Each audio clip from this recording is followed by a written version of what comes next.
Bismillahirrahmanirrahim. Assalamualaikum warahmatullahi wabarakatuh. Innal hamdalillah wassalatu wassalamu ala Rasulillah wa ala alihi wa ashabihi wa mawalah. Wala haula wala quwata illa billah. Amma ba'du. Alhamdulillah, Bapak Ibu jamaah sekalian rahimani wa rahimakumullah. Yang pertama, kita tidak lupa untuk mengingatkan, mari kita tidak pernah lupa untuk senantiasa mengajak diri kita selalu bisa bersyukur kepada Allah Subhanahu wa taala. Karena sungguhnya Allah sangat ingin seandainya kita terus bisa menjadi hamba yang banyak-banyak mengingat nikmat Allah. Walaupun Bapak Ibu sekalian, minta maaf, kita tidak akan mungkin bisa menghitung berapa banyaknya nikmat yang Allah curahkan kepada kita. Sudah begitu, berapa banyak nikmat yang justru kita lalaikan, bukan sekedar kita lalaikan, bahkan berapa banyak nikmat yang justru kita gunakan untuk bermaksiat kepada Allah Subhanahu wa taala.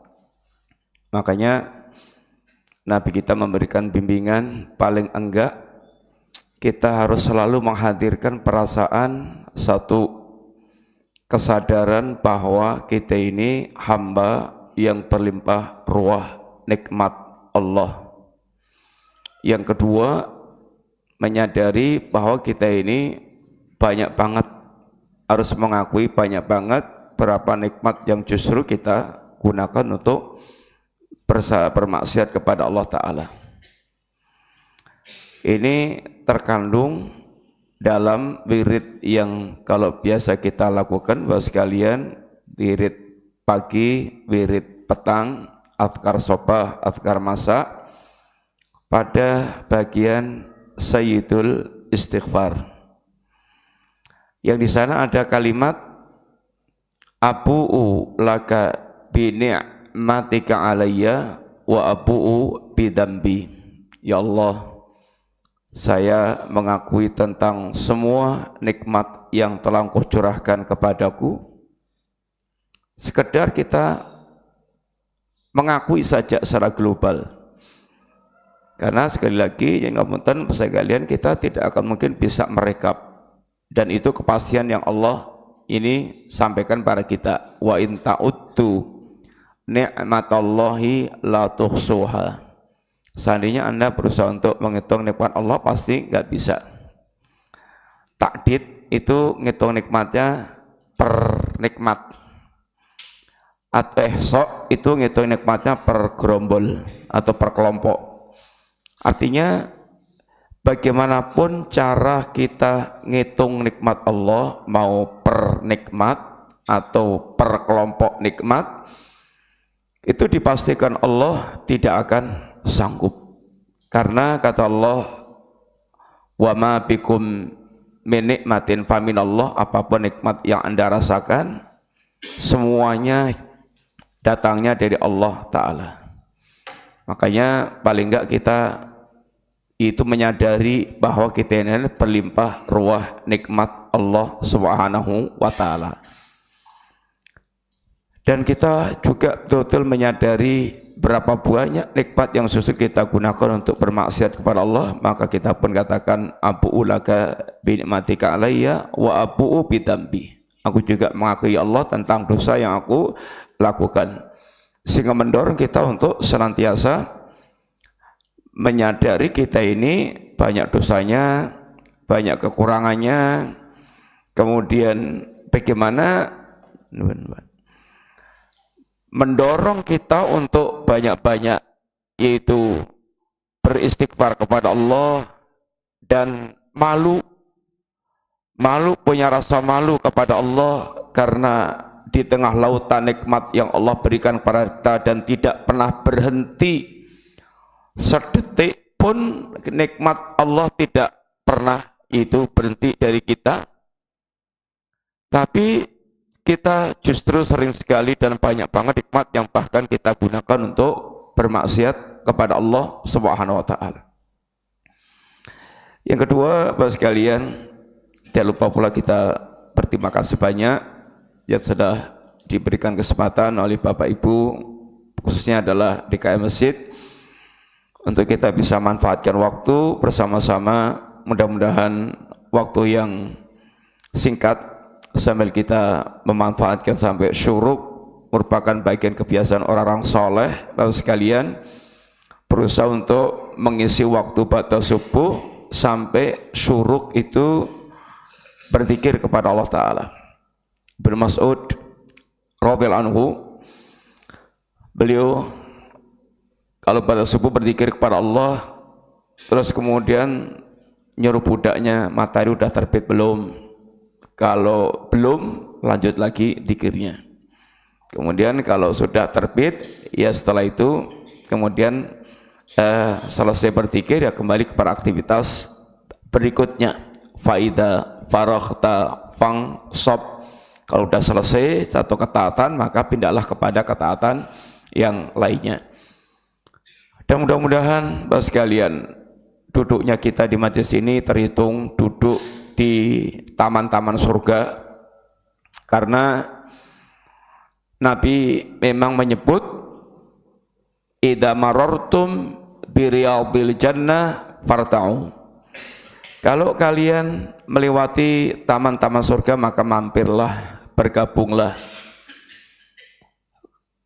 Wa ma riyadul jannah ya Rasulullah, apa itu riyadul jannah ya Rasulullah? Taman surga, hilaqul ilmi, halaqah ilmu. Sekarang kalau Bapak Ibu umroh di Madinah, di Masjid Nabawi ada bagian namanya raudhah, taman. Dan raudhah ini dikatakan Nabi dan para ulama menjelaskan nanti tempat juga yang akan dipindah ke yakni surga. Baina baiti wa minbari raudhatun min riyadil jannah. Bahwasanya antara rumahku dan mimbarku ada raudhah, yaitu ada taman di taman surga. Dan biasanya Bapak sekalian, jamaah umrah atau haji ibaratnya merasa tidak berkunjung di Madinah kalau tidak ke raudhah, dan rasanya gelo banget kalau sampai umrah kok atau haji kok enggak ke raudhah, kayaknya enggak ke Madinah atau enggak umrah. Padahal ke raudhah juga ini bukan satu yang wajib, tapi semangatnya Masya Allah sangat luar biasa. Mau dijadwal jam 2 malam, mau jam 3 malam, mau jam ba'da subuh, semuanya semangat. Seandainya boleh, maksudnya tanpa pembatasan dan aturan, orang 24 jam mereka akan gunakan pakai untuk bisa ke raudhah. Terus sekalian, di luar Masjid Nabawi juga ada raudhah, tapi seringnya kurang diminati, yaitu yang namanya ini Riyadul Jannah, yaitu taman-taman ilmu. Yang taman-taman ilmu adalah yaitu termasuk dikatakan Nabi yaitu Riyadul Jannah, taman-taman ini surga. Kita berharap mudah-mudahan Bapak sekalian sukanya kita duduk di majelis ilmu, mudah-mudahan Allah nanti pindahkan kita pula di taman surga yang disediakan oleh Allah Subhanahu wa taala. Kemudian Bapak sekalian, tema kita pagi hari ini kita sekilas akan berbicara tentang ini kehidupan yang hakiki atau hakikat kehidupan kita. Karena sungguhnya banyak di antara manusia secara umum dan kita juga secara khusus kurang memahami bahwa hidup itu ada tingkatan-tingkatannya, sehingga apa yang sering ditargetkan itu jadi sering meleset atau enggak kecekel atau enggak ya ini apa itu enggak dia enggak mencapai target karena tidak tahu tingkatan-tingkatan untuk mendapatkan target ini tersebut. Terus sekalian minta maaf, semua kita insya Allah sepakat, nggak ada yang tidak sepakat. Kalau hidup ini dia pasti siapapun pengen targetnya adalah menjadi orang yang hidup bahagia, tenang, tentram, sehingga hidupnya itu betul-betul sangat menikmati, bisa menikmati kehidupan. Tapi kenyataannya berapa banyak orang yang mereka berangan-angan seperti itu dan sudah menempuh jalannya, selalu dia merasa gagal. Ini merasa tidak pernah dapat apa yang dia harapkan walaupun sudah merasa menempuh jalannya dan sudah sampai pada puncaknya. Sebagai orang sampai putus asa, janjane ada enggak sih yang namanya kebahagiaan itu? Sampai bayangannya kayak fata morgana. Fata morgana itu kalau seperti yang digambarkan Allah Ta'ala dalam ayat ini, alladzina kafaru a'maluhum walladzina kafaru a'maluhum kasarabin biqi'atin yahsabu dham'anu ma'an hatta idza jahu lam yajid syai'an. Orang-orang kafir, amal mereka itu seperti fata morgana. Seperti fata morgana. Dia disangka orang yang kehausan adalah air. Begitu sampai tempatnya, maka ternyata tidak ada hakikatnya, nggak ada apa-apanya. Orang kafir itu dia punya amal. Dia sangka dengan amalnya itu akan bermanfaat di hadapan Allah Subhanahu wa taala. Tapi ternyata sampai di sisi Allah amalnya mereka habaan mangsuro, kayak debu yang berterbangan alias muspro. Enggak sama sekali enggak ada manfaatnya. Sehingga kecilik ibaratnya itu, harapannya itu jadi ambiar. Karena orang kafir itu Bapak sekalian sebaik apapun maka amalan mereka tidak akan bermanfaat di sisi Allah, terhapus dengan yaitu mesin kekafirannya. Orang kafir itu ada yang jahat, ada yang baik. Penjahat umpamanya kalau di zaman Nabi ya kayak Abu Jahal, udah kafir, jahat, sehingga kafirnya bertingkat-tingkat, kafir dan jahat. Tapi ada orang kafir yang baik banget. Contohnya seperti umpamanya Abu Thalib, paman Nabi sendiri. Beliau kafir, tapi dari Nabi awal dakwah sampai beliau meninggal itu full mensupport dan menjadi benteng atau tembok penghalang bagi orang yang akan yaitu mengganggu Nabi. Sehingga orang-orang Quraisy merasa selalu notok tembok Abu Thalib ketika akan yaitu mengganggu Nabi. Tapi Bapak sekalian, kebaikan Abu Thalib yang sangat banyak, karena sampai detik-detik terakhirnya beliau itu enggak mau mengucapkan kalimat la ilaha illallah, maka Abu Thalib khalidan finnar, kekal di dalam neraka, walaupun neraka yang paling ringan, tapi ringan-ringannya neraka itu nyuwun ngapunten, kedramaannya itu keselumut atau kesulut api jahanam, otaknya dalam keadaan otaknya dalam keadaan mendidih. Ada juga orang kafir yang baik banget, namanya Ibnu Jud'an. Orangnya super sosial, sangat dermawan, nyah-nyoh kata orang Jawa itu. Kalau nyuguh tamu itu mangkoknya harus pakai dipenek, pakai ondo, diraih pakai tangga, kadang saking dhuwurnya tumpuan mangkok. Tapi kata Nabi, Ibnu Jud'an sama sekali tidak masuk surga. Karena tidak ada keimanan pada diri Ibnu Jud'an. Terus sekalian, sehingga orang kafir yang amalnya baik itu banyak, dia punya harapan amalnya itu akan bermanfaat, tetapi dia tidak mendapatkan di sisi Allah kemanfaatan amal itu karena terhapuskan oleh kekafiran mereka dan kesyirikan mereka.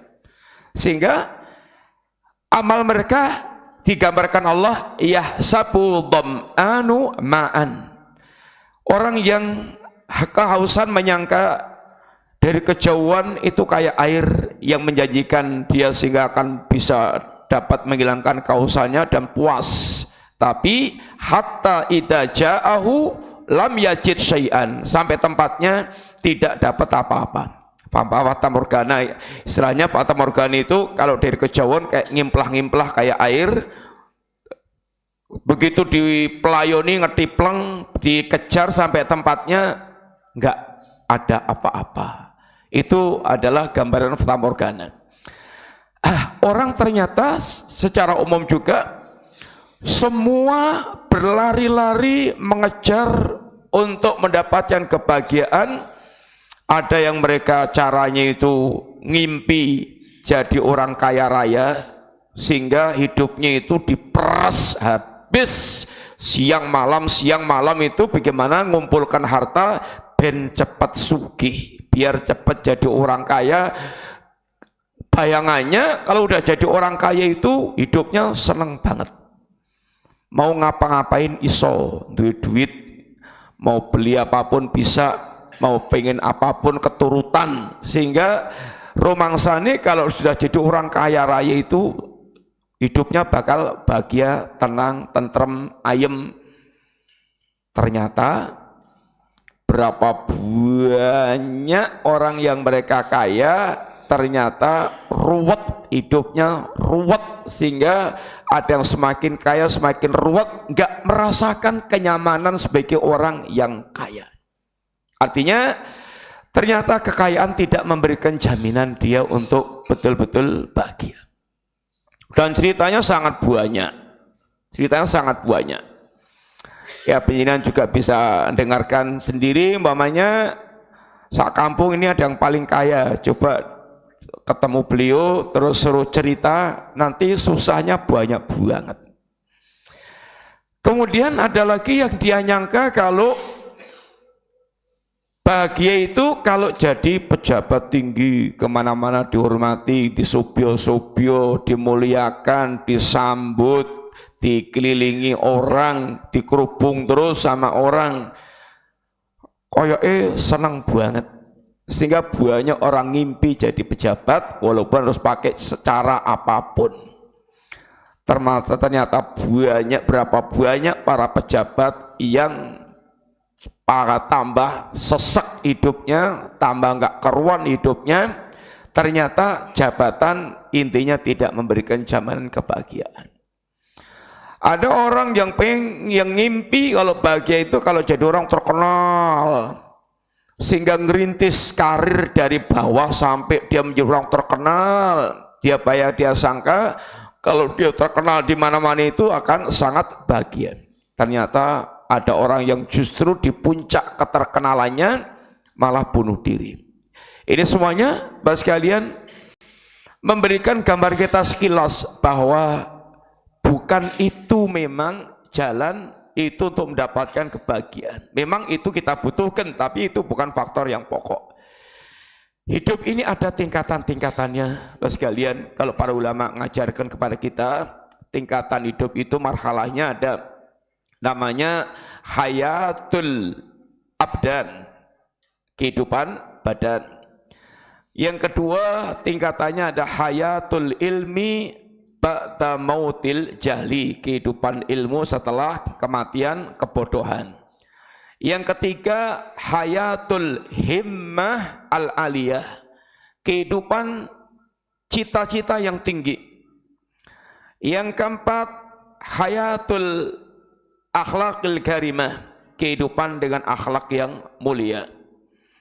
Yang kelima, hayatus surur ma'allah, kehidupan yaitu bahagia bersama dengan Allah. Yang keenam, hayatus surur ba'dal mamat, kehidupan bahagia setelah kematiannya. Yang ketujuh, hayatus surur fil jannah yaumul qiyamah. Ini kehidupan bahagia kelak di jannah di yaumul qiyamah. Sekalian, kita untuk mencapai puncak yang kita inginkan ini mesti melewati tahapan-tahapan tersebut. Ketika kita tidak mengikuti tahapan-tahapan ini, kita tidak akan pernah mendapatkan hakikat, yaitu kehidupan hakiki yang kita inginkan. Kehidupan yang disertai diwarnai dengan ini hakikat kebahagiaan itu hidup. Mari kita lihat secara singkat satu persatu, Bapak sekalian. Satu, ini hayatul abdan, kehidupan badan. Ini adalah tingkatan kehidupan yang paling rendah. Kehidupan yang paling rendah. Semua orang yang mereka hidup di dunia, mereka berada dalam tahapan ini hayatul abdan, ini kehidupan badan ini. Kalau orang kemudian hanya mandek dalam kehidupan pemenuhan kebutuhan badan, itu tidak akan pernah sampai pada apa yang diinginkan dari puncak kebahagiaan hidup. Dan rata-rata sekalian, keumuman kita manusia itu fokusnya pada kehidupan badan. Bagaimana dia bisa mengantarkan badan ini bisa mendapatkan yaitu kepuasan pemenuhan kebutuhannya. Sehingga yang dikejar itu bagaimana bisa makan enak, minum enak, bagaimana bisa badannya selalu sehat, tidak sakit. Sehingga kalau badan mulai gerges-gerges, ada tanda-tanda sakit, segera datang ke dokter, bahkan nggak cukup dokter umum, dokter spesialis. Dia berusaha untuk betul-betul merawat badannya, dianggarkan dengan budget khusus. Ada orang yang ngapunten untuk perawatan badan itu sak bulan karena punya duit. Itu anggarannya 250 juta. 250 yuto. Penjenengan gajinya berapa sebulan? Itu hanya untuk ngerawat badannya tok itu. Itu anggarannya segitu. Sehingga perhatiannya Masya Allah super perhatian. Bapak sekalian, kalau kita hanya perhatian dengan kebutuhan jasad kita, ya badan kita, gimana juga lebih nyaman lagi punya rumah, lebih nyaman lagi punya mobil, lebih nyaman lagi ya punya istri, punya anak, lebih nyaman lagi punya jabatan, lebih nyaman lagi, pokoknya pernik-pernik dunia sehingga kecakal semuanya. Kalau hanya ini yang dikejar, yang ngapunten, itu kelasnya kelas kehidupan binatang. Kelasnya kelas kehidupan binatang. Urusannya itu hanya kenyamanan badan. Bagaimana bisa nyaman badannya. Ini tidak akan mengantarkan kepada kehidupan yang hakiki. Sehingga secara umum manusia berlomba-lomba sampai bukan sekedar hanya berlomba biasa, berlomba yang berlebihan. Berlomba yang berlebihan dalam urusan dunia, dalam urusan harta, dalam urusan jabatan, dalam urusan praktek bengek yang berkaitan dengan ini kehidupan dunianya ini. Tapi dunia tidak akan pernah sebuah sukses apapun dia dengan dunianya, dunia tidak akan pernah memberikan hakikat kehidupan yang sesungguhnya. Allah sifat bagaimana dunia akan memberikan kepada kita kebahagiaan yang hakiki, sedangkan kehidupan dunia itu disifatkan Allah diantaranya satu, mataun qalil, Dunia itu kenikmatan yang hanya sifatnya sebentar dan sedikit. Sehingga orang tidak akan pernah merasa puas dengan dunia itu. Bagaimana akan bisa memberikan kebahagiaan yang hakiki kepada dia? Yang pertama, dunia itu disebutkan oleh Allah sekalian mataun qalil, kehidupan yang sedikit. Sedikit itu dari sisi waktunya sebentar banget, dari sisi kuantitasnya yang hanya sedikit, dari sisi kualitasnya juga hanya sedikit. Panjenengan di dunia ini mau minta umur berapa supaya hidupnya itu puas, katok, marem? 100 tahun di zaman kita, 100 tahun sekalian itu sudah membosankan hidup itu. Atau sak kelurahan ini jangan kumpulkan, kalau dikumpulkan yang umurnya 100 tinggal berapa gelintir orang. Ada kira-kira ada berapa orang Pak? Di kampung ini kalau dikumpulkan itu yang umurnya masih 100 ada berapa orang? Nggak tahu masih ada atau enggak. Kalau ada juga paling 1-2. Bosen, orang sudah umur sampai 100 sudah bosen hidupnya itu. Walaupun dia segar bugar. Mas kalian, 100 tahun itu kata Allah, inna yauman inda rabbika ka'alfi sanatin mimma ta'udun. Satu hari di sisi Allah itu kayak 1000 tahun dalam hitungan kita. Kalau 100 dibagi 1000 berarti seperberapa? 1/10. Kalau umur kita 100 itu artinya 24 jam dibagi 10 berapa? 2,4 jam. 100 tahun itu nilainya kayak 2,4 jam. Seandainya nyun ngapunten panjenengan dari lahir ngantos masuk kubur sampai masuk kubur itu wenak semuanya, nyun ngapunten itu hanya kayak 2,4 jam, tapi nggak ada ceritanya wong urip dari lahir sampai mati enak terus, itu nggak ada. Tapi seandainya ada, itu hanya nilainya 2,4 jam. Itu nek ngantok kalau sampai 100 tahun. Tapi rata-rata umur kita hanya 50, 60 sekian, 70, yang memang ancar-ancarnya kata Nabi, akmaru ummati baina sitin wa sab'in. Umur umatku antara 60 sampai ini 70 tahun. Kemudian sedikit dari sisi ini kuantitasnya. Bapak sekalian, disifatkan kenikmatan dunia kita oleh Allah dengan mataun qalil. Penjaringan usaha untuk menjadi orang kaya successful sampai uangnya miliaran, kalau perlu sampai nyundul triliunan. Itu kalau hanya ingin menikmati hidup dalam bentuk makan dan minum, uang segitu Bapak Ibu bisa order Jakarta ini diteleponi semuanya, kuliner yang paling enak suruh setor, bisa ditumpuk, bisa dijejer sampai sealun-alun. Masalahnya menikmati itu makan yang kita nikmati sampai ke perut. Lah penjenengan makannya mau berapa? Paling hanya sepiring, 2 piring, 3 piring, 5 piring, sundul telak gini, ambulan siap ngantarkan ke rumah sakit. Itu seandainya segar bugar bisa menikmati makanan dengan maksimal. Biasanya nek pun sugih niku nyun ngapunten pun rodok tuwa. Dan kalau udah umur 40 ke atas niku biasanya penyakit domoro, banyak yang datang asam urat, gula, ancaman stroke, kemudian macam-macam tensi tinggi. Akhirnya sugih duit, tapi dokter sarankan Bapak jangan makan yang ini, yang ini, yang ini, yang ini, yang ini. Bolehnya tahu godok, kentang godok, kemudian air putih. Akhirnya sugih blegedu, tapi makannya hanya gitu-gitu aja. Sedikit banget yang kita nikmati. Penjenengan nikmati fasilitas yang ada.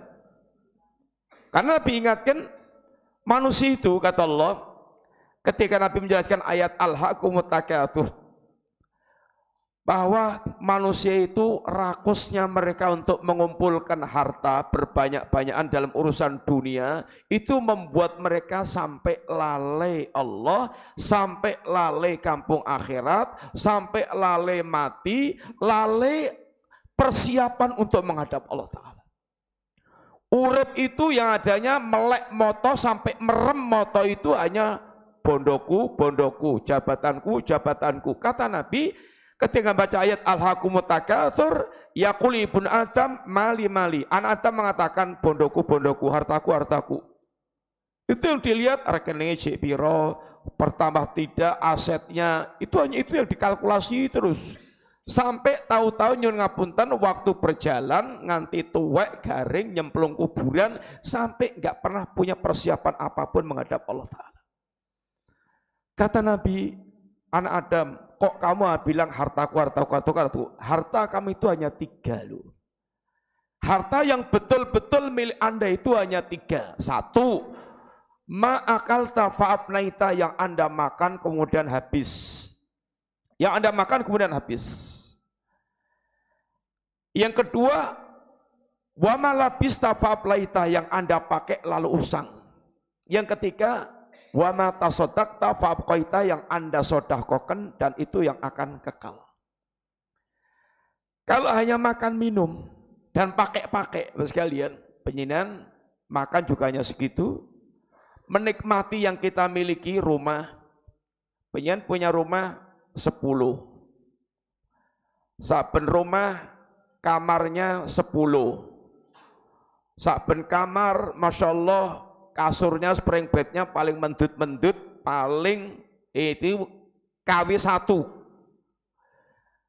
Terus sekarang menikmati kasur. Sekali tidur pinten berapa kasur? Ya hanya 1. Pra mungkin 100 kasur ngelibak dinikmati semuanya, nggak mungkin. Sedikit. Yang lainnya yang nganggur, melangkrak. Kalau nggak dimanfaatkan orang lain, dia nganggur, melangkrak. Panjenengan punya mobil miliaran, mobil jenis apapun ada di rumah. Masalahnya menikmati mobil, sekali pakai mobil, pinten mobil, berapa mobil? 1, sak jok. Dan mobilnya hebatnya kayak apa, nek sudah di jok mobil yang kita hanya koco sama joknya itu aja. Yang menikmati orang lain, nyawang mobilnya kelihatan bagus, Masya Allah. Kitanya ya hanya duduk di jok sama ya kaca mobil itu aja, lihat ke depan. Dan nggak mungkin supaya marem nikmati mobil 24 jam muter-muter terus pakai mobil, nggak mungkin. Hanya ke sana kemari bentar-bentar aja. Sisanya perawatan mobil ya tambah ngorot-orot, tambah banyak mengeluarkan biaya, tambah mangkel-mangkel, sehingga buahnya harta menikmatinya dikit. Semuanya, baju yang kita pakai juga, penyen bisa beli baju, ditumpuk-tumpuk terus, kumpulkan terus sampai 300 setel umpamanya. Tapi masalahnya setiap sekali pakai berapa setel? Ya hanya 1, 2, 3 setel. Paling banyak ya koloran sama oblongan aja. Sekali-kali pakai 3 setel. Enggak mungkin, mboten mungkin. Gen ketok sugih mblegedu kemudian sekali pakai 20 setel ditumpuk kabeh. Ya mau dibilang orang niku ora dikoplak niku. Orangnya dikoplak kurang sak sendok. Kita menikmatinya Masya Allah hanya dikit. Pas sekalian makanya orang bilang, nek ku hanya dunia untuk dunia, kalau hanya dunia untuk dunia itu istilahipun nyun ngapunten mboten nyucuk. Orang nyucuk. Rekosonya itu pol-polan tapi menikmatinya dikit. Napa malih apalagi ibu-ibu. Ibu sudah nikah terus ben tahun niku hanya hamil di anak, melahirkan anak, hamil di anak. Sehingga urusannya itu hanya hamil, ngerawat anak. Dan ngasuh anak itu ya 2 tahun normalnya. Dan 2 tahun nggak mungkin hanya dilepas wis urip dewi, melaku dewi, nggak mungkin. Ngerawatnya sampai juga gede juga. Anaknya 10, alhamdulillah banyak dadi kabeh. Ngerawat anak 10 niku dari lahir, dari ngandung sampai kemudian mandiri sampai kerja, itu ibu nggak pernah lepas untuk dia merhatikan anak. Rekosonya bisa kita bayangkan bagaimana ngerawat anak itu bertahun-tahun. Yang sering nggak bisa tidur itu ibu dibandingkan dengan bapak. Itu jelas. Terus anaknya sekarang udah kuliah semuanya, sukses semuanya, satu di Papua, satu di Kalimantan, satu di mana lagi, sebar, ada yang di luar negeri. Terus waktunya menikmati bapak ibu tinggal denger-denger di rumah sendirian, anaknya kuabe semebar ke berbagai pulau. Wayai greges-greges, wayai nggak enak badan, harus ke rumah sakit, telepon anaknya nggak ada mau pulang. Sampai mau sekarat, anaknya semuanya nggak bisa pulang. Walaupun berbangga kalau dia ketemu orang lain cerita, wah anakku di sana jadi direktur ini, anakku di sana pegang perusahaan ini, anakku di sana yaitu bekerja di kantor ini. Bangganya hanya pas cerita aja, tapi praktek hidupnya ngenes. Itu kalau sampai hanya kita dunia untuk dunia, sekali lagi sekalian mboten nyucuk. Tapi kalau kita punya orientasi lain, orientasi akhirat, itu dunia itu bisa kita betul-betul bawa total ke kampung akhirat dan akan bisa merasakan semua kenikmatan yang kita inginkan. Pertama, bagaimana dunia akan bisa memberikan kebahagiaan kita? Wong hanya sedikit, nggak bakal marem. Orang yang tidak marem itu nggak akan bahagia, hanya sak dulit gitu aja, itu nggak akan bahagia. Yang kedua, dunia itu membuat kita sering lalai. Sehingga membuat hidup kita itu kacau balau, berantakan.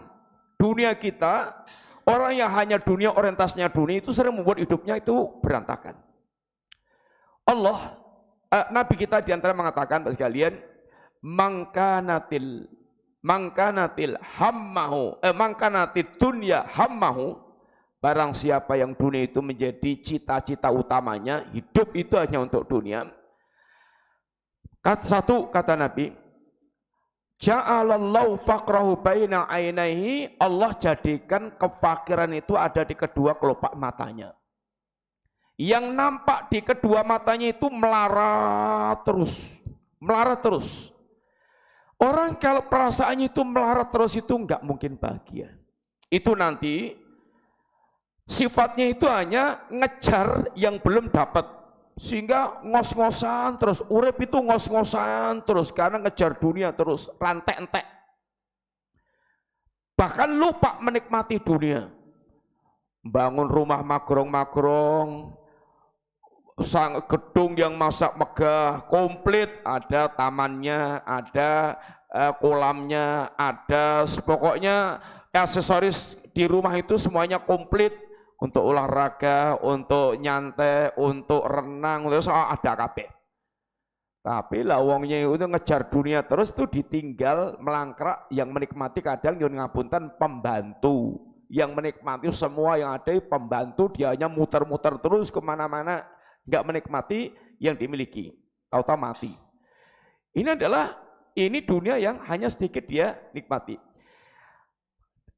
Yang pertama kata Nabi, dia akan nampak fakir terus di kedua kelopak matanya itu. Sehingga punya ambisi untuk ngejar terus, dan rata-rata kalau ngejar dunia itu penuh dengan keboliman. Ngejar jadi wong sugih, kadang sampai nggak tahu teman disingkirkan, pakai pengkhianatan segala. Bahkan kadang-kadang dengan pesaingnya temannya sendiri, bisa dipateni, dibunuh. Ini semuanya rata-rata sifat dunia kayak gitu. Menimbulkan hasad, menimbulkan kerakusan, menimbulkan kezaliman. Kalau mencari zalim, kalau sudah dapat pelit itu nggak akan mewariskan kebahagiaan. Kata Nabi ketika memberikan tamsil antara yang dermawan dengan orang pelit, kalau dermawan itu kayak orang pakai jubah besi, longgar, dan menutupi semua anggota tubuhnya. Sehingga orang yang dermawan itu hatinya akan berlapang dada, tentram, ayem, hatinya longgar, kemudian dia akan terlindung dari berbagai mara bahaya. Tapi kalau pelit itu kayak pakai baju besi dan bajunya itu neken banget tubuhnya sehingga tambah sesek uripnya itu. Orang pelit itu sesek. Apalagi sampai pelitnya kepada diri sendiri. Pelit itu bertingkat-tingkat. Ada pelit untuk orang lain. Nek untuk orang lain itu pelit betul. Belas nggak mau ngetokke modal apa-apa untuk orang lain itu. Pelit. Kadang pelit itu juga kepada anak istri. Bondone banyak, ngumpulkan yang sudah kumpul banyak, anaknya minta marah, istrinya minta marah. Janjane dikumpulkan itu tujuannya apa dia? Bahkan terkadang pelit itu juga kepada diri sendiri. Pengen macam-macam yang enak, yang bagus, tapi karena mahal, orang larang. Akhirnya hanya cari yang murah-murah, yang kualitas rendahan. Itu pelit. Sehingga pelit ini nggak akan membahagiakan. Maka iman itu nggak akan ketemu dengan pelit, iman itu pasti dia dermawan. Terus sekalian, gimana yang seperti ini akan membuat bahagia? Nggak mungkin. Yang kedua kata Nabi, wa farraqa syamlah, urusannya berantakan. Urusannya dengan manusia berantakan, kalau masih ingat Allah, urusannya dengan Allah pun juga berantakan. Orang kalau kedunyan sekalian, pikirannya itu dunya tok itu, dengan manusia rusak-rusakan kadang, dengan anak istrinya juga berantakan, sudah nggak mau urus karena dia ngejar-ngejar dunia terus. Kemudian dengan Allah ini yang lebih penting lagi, berantakan. Kalau dengan Allah berantakan, udah nggak punya modal bahagia. Sholat, sanajan walaupun masih sholat tuh sekalian, kadang-kadang orang yang kedunyan ini dalam sholat pun agendanya dunia, sehingga gonta-ganti pikiran itu ada hanya isinya dunia. Dari awal sampai akhir itu isinya hanya gonta-ganti pikiran dunia, sholatnya sama sekali nggak berdampak dan tidak menikmati. Berantakan, akhirnya sholatnya sama sekali nggak punya dampak dalam kehidupan, ini dia.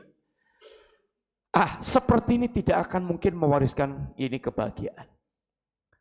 Wa atate wala ta'ti dunya ila maqdirallah, dan dunia pun enggak akan datang kepada dia kecuali yang ditakdirkan Allah. Nyun ngapunten Bapak sekalian, mbok iya pecicilannya kayak apa, blingsatanya kayak apa, biayaannya kayak apa dalam mengumpulkan dunia, jatahnya sekedar yang ditakdirkan Allah. Ada orang korupsi corak-caruk kemaruk karena bisa sukses korupsinya, atau ditangkap KPK, dimiskinkan, kemudian dipenjara, ya sudah. Ya segitu jatahnya itu ya segitu. Yang Nabi kita menegaskan, annal insana lan yamut hatta yastakmila rizqu wa ajaluh. Manusia itu enggak akan mati sampai tuntas jatah rezeki dan ajalnya. Sehingga walaupun bagaimanapun dia mengumpulkan, jatahnya segitu, ya sudah hanya segitu. Sekalian, maka gimana dunia yang kayak gini akan bisa memberikan kebahagiaan? Enggak akan bisa. Makanya sekali lagi, kalau hanya tingkatannya di tingkatan pertama ini, dia mbok kekejar kayak apapun itu enggak bisa menghadirkan kebahagiaan yang hakiki. Kita harus naik ke tingkat berikutnya, marhalah berikutnya, yaitu marhalah hayatul ilmi ba'da mautil jali. Kehidupan ilmu setelah kematian kebodohan. Ilmu itu kehidupan, bodoh itu kematian. Maka ada istilah para ulama, al-jahlu qoblal mauti mautun, wa jasamuhum qoblal kuburi kuburun. Kebodohan itu adalah kematian sebelum dia mati yang sesungguhnya. Dan jasadnya itu menjadi kuburan sebelum dia dikubur jasadnya di tanah pekuburan. Hakikatnya orang yang bodoh itu mati. Karena Bapak sekalian, Hakikat kehidupan itu adalah ketika hatinya punya sambutan kepada seruan-seruan Allah Ta'ala. Itu hakikat kehidupan. Dan ini hanya akan bisa terjadi ketika orang mulai mengenal risalah agama. Maka kalau orang bilang ciri ini wong mati itu, wong mati ora iso obah. Artinya orang mati itu enggak bergerak sama sekali. Demikian juga kalau orang itu mati hatinya, itu belas nggak ada gerakan menyambut seruan Allah.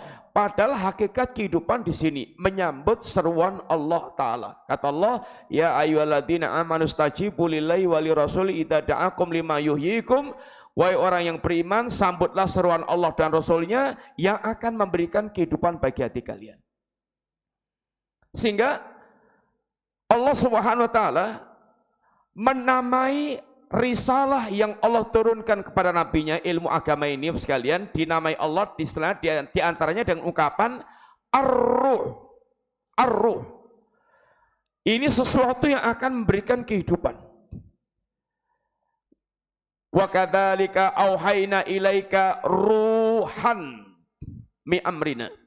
Demikianlah kami wahyukan kepada engkau ya Muhammad ruh dari kami. Wahyu Allah namai dengan istilah ruh karena ini akan memberikan kehidupan bagi hati manusia.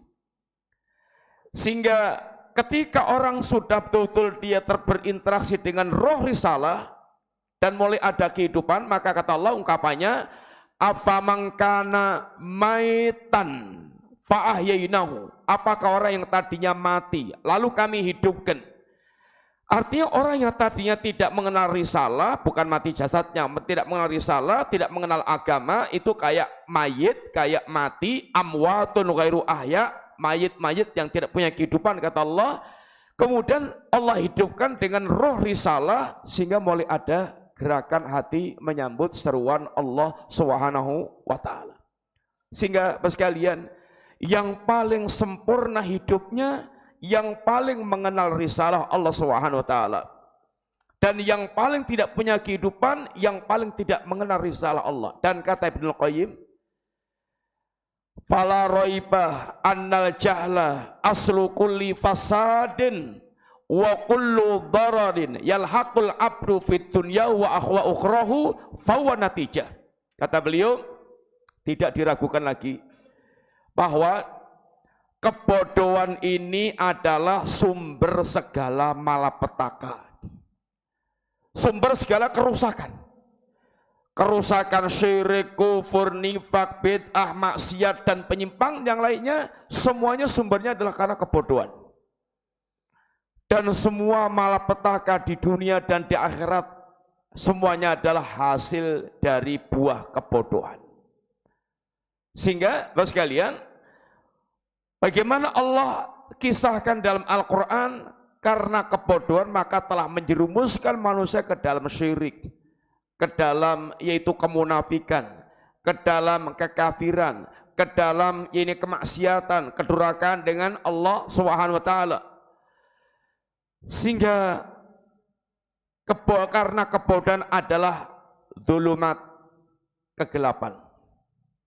Kebodohan adalah kegelapan. Maka kalau zaman sebelum turunnya risalah dikenal dengan istilah zaman kegelapan, zaman kebodohan, zaman kegelapan. Sehingga orang masuk ke lorong-lorong kesesatan tanpa dia sadar, dia masuk ke wilayah-wilayah ini yang membahayakan dia, yang benar mereka. Maka sekalian, kalau kita ingin meraih ini hakikat kehidupan yang lebih tinggi lagi, mesti kita harus betul-betul perhatian dengan ilmu agama. Itu akan membimbing kita kepada kehidupan yang lebih sempurna. Tingkatan yang ketiga, singkat saja sekalian, waktu kita habis, yaitu al-hayatul himmah al-aliyah. Hayatul himmah al-aliyah, kehidupan himmah yang aliyah. Sekalian, hidup itu adalah mereka yang punya himmah. Kalau sudah kita berilmu, berikutnya adalah bagaimana kita membangun cita-cita yang tinggi. Kehidupan kita ini ada yang kualitasnya mewah, tinggi, ada yang kualitasnya rendah. Dikatakan al arwahu ini arwah itu seperti benda yang kajawalah kayak benda yang berputar. Imma tajulu haulal arsh, ada yang berputar di sekitar arsh, tinggi serba mulia. Ada yang berputarnya haulal hush, nyun ngapunten, berputarnya ngubleknya itu sekitar jumbleng WC. Sehingga rendahan, kotor, jijik. Ada yang jiwa itu sifatnya Masya Allah tidak.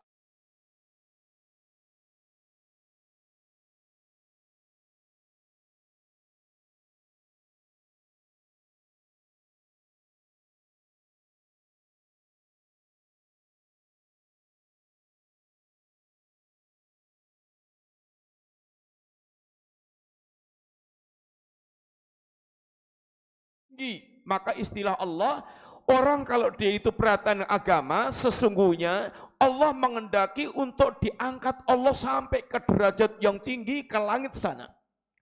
Walau syi'na la rafa'nahu biha walakinnahu akhlada ilal ardi wattaba'a hawahu. Kalau mereka mau bersabar dengan agamanya itu, sungguhnya Allah pengen mengangkat dia ke tingkat yang tinggi, tapi ternyata seleranya dia rendahan. Rendahan, mengekor hawa nafsu dan mengikuti kebodohan dia, sehingga cita-cita orang yang mereka yaitu memiliki ilmu, dia akan terbimbing untuk memiliki himmah yang alia. Dan kita diajarkan Allah dan Rasulnya, hidup itu harus punya cita-cita yang tinggi, sampai toh dalam hal doa kita diajarkan kalau doa jangan tanggung-tanggung. Fas'alillah, kalau anda idza sa'altallaha, kalau anda minta kepada Allah, ini fas'alil jannatal firdaus, mintalah kepada Allah surga firdaus. Jangan tanggung-tanggung. Surga firdaus itu surga yang paling tinggi, letaknya paling tengah, sehingga kalau minta, kita pun minta diajarkan oleh Nabi, jangan tanggung-tanggung, letakkan keinginan kita yang paling tinggi, jannatul firdaus. Sehingga hidup itu membangun cita-cita, dan cita-cita itulah, himmah itulah yang akan menghidupkan ini kehidupan kita. Maka dikatakan oleh Ibnu Qayyim, kamalul insan bihimmati yarqi. Kesempurnaan manusia itu adalah dengan himmah yang terus membimbing dia naik tinggi. Wa bi ilmin yubsiru, dan dengan ilmu yang membuat dia melek tentang kenyataan. Sehingga kalau kita ingin betul hidup kita melangkah yang lebih sempurna, kita harus masuk wilayah memiliki himmah yang aliyah, himmah yang tinggi. Himmah yang tinggi itu dalam kehidupan dunia adalah bagaimana menggapai keridhaan Allah dan cita-citanya menjadi ahlul jannah yang bisa sempat untuk melihat wajah Allah Ta'ala. Kalau himmahnya hanya dunia, nyuwun ngapunten, setinggi apapun kalau hanya cita-citanya dunia, itu rendahan. Itu rendahan. Karena dunia adalah nilainya ini rendah di sisi Allah Subhanahu wa taala. Terus sekalian, masih banyak tingkatan yang mesti kita harus ini lalui, tapi waktu kita yang ngapunten habis. Mudah-mudahan apa yang kita sampaikan manfaat Bapak sekalian. Terakhir ini aja, bagi-bagi hadiah yang berminat. Pertanyaan pertama, tadi ada Allah memberikan ungkapan tentang ilmu dengan beberapa istilah, tapi yang kita sebutkan tadi satu istilah. Apa diantara ungkapan Allah tentang ilmu risalah? Sesuatu yang akan bisa memberikan kehidupan pada manusia. Apa diungkapkan dengan apa istilah ilmu risalah? Ar-ruh. Iya. Berikutnya, tadi kita sebutkan hidup ini ada tingkatan-tingkatannya. Silahkan sebutkan apa di antara tingkatan kehidupan. Monggo. Monggo Pak. Tingkatan pertama, hayatul abdan. tingkatan kedua ilmu, kaitan ilmu, ketiga tingkatan cita-cita, imah alaiya dan seterusnya. Monggo Pak. Yang berikutnya tadi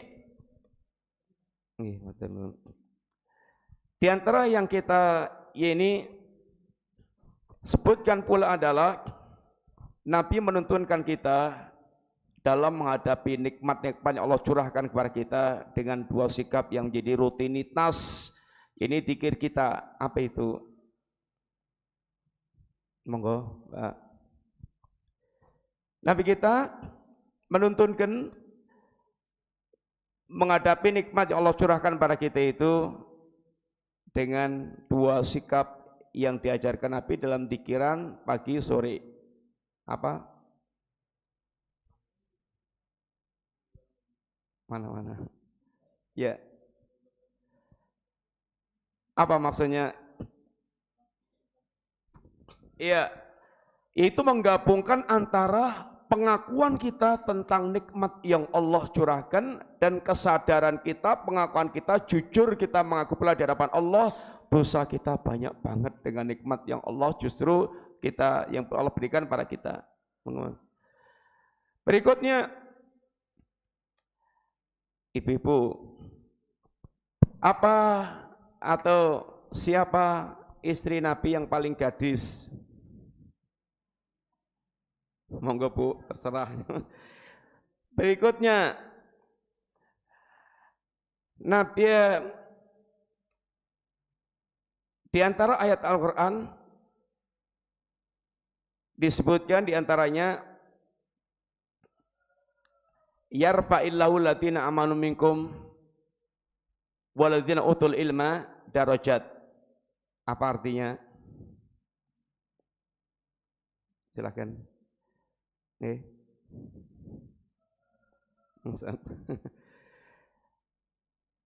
Berikutnya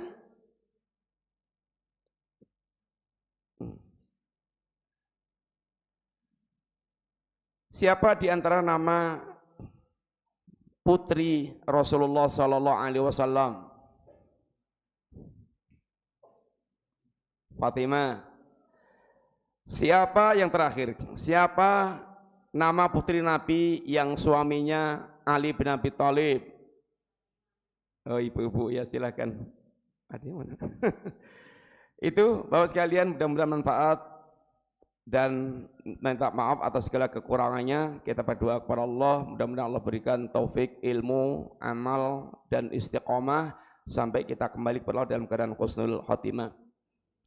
Allahumma bi asma'ikal husna nas'aluka al-huda wa tuqa wal afafa wal ghina.